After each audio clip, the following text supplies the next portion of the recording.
السلام عليكم. الفيديو اللي فات اتكلمنا عن ازاي نغير الباسورد بتاع أجهزة هيك فيجن.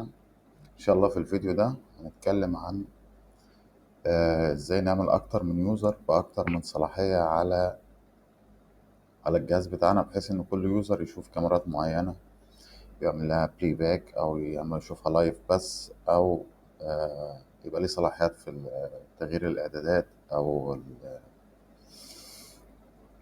او التحكم في البي تي زد، يقدر يحرك كاميرات البي تي زد وكده. فتابعوا معايا اقول لكم هنعملها ازاي. بس لو مش هعمل اشتراك في القناة ممكن تعمل اشتراك وتفعل زر الجرس عشان تشوف كل الفيديوهات الجديدة. اول حاجة هنعمل لوج ان الكاميرا بتاعتنا، تمام. وتاني هندخل على configuration،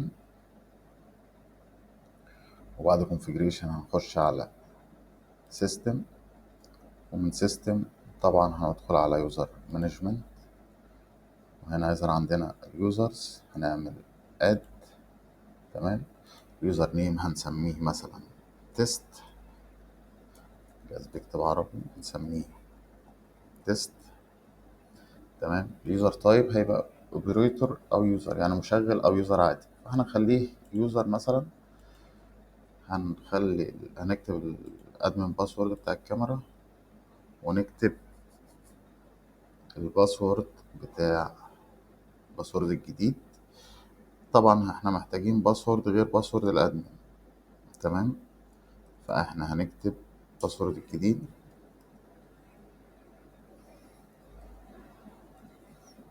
ونرجع نكتب الباسورد تاني، تمام. وهنا تحت بقى بنختار الصلاحيات بتاعة اليوزر بتاعنا، تمام. أول حاجة عندنا ريموت لوج سيرش، يعني يقدر يشوف اللوج بتاع الكاميرا بتاعتنا، يعني عايزين نختارها أو لأ، تمام.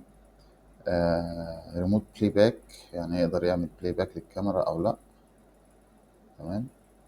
فاحنا هنخليه ريموت لايف فيو وريموت بلاي باك، نختار الكاميرا بتاعتنا من هنا، تمام.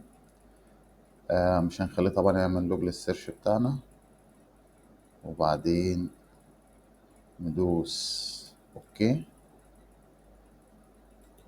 تمام.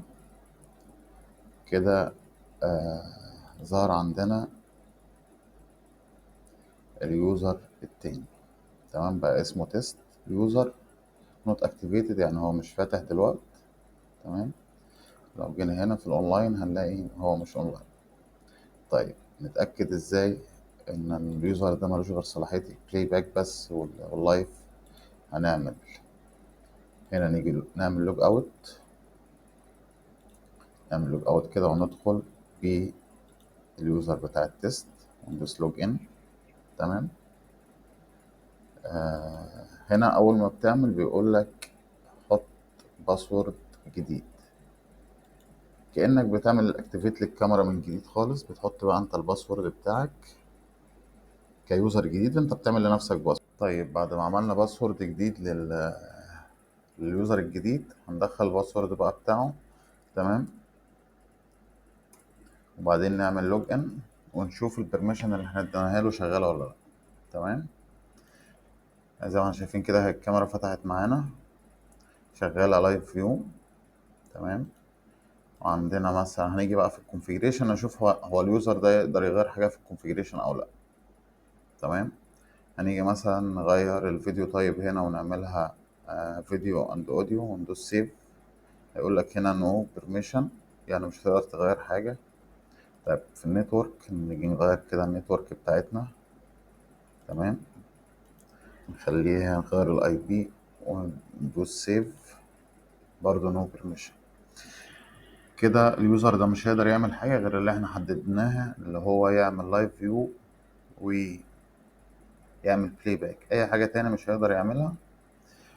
وده كده الفيديو بتاع النهارده خلص. متنساش تعمل شير لو الفيديو عجبك، واعمل متابعة، وفعل زر الجرس عشان تشوف كل الفيديوهات الجديدة اللي جاية إن شاء الله.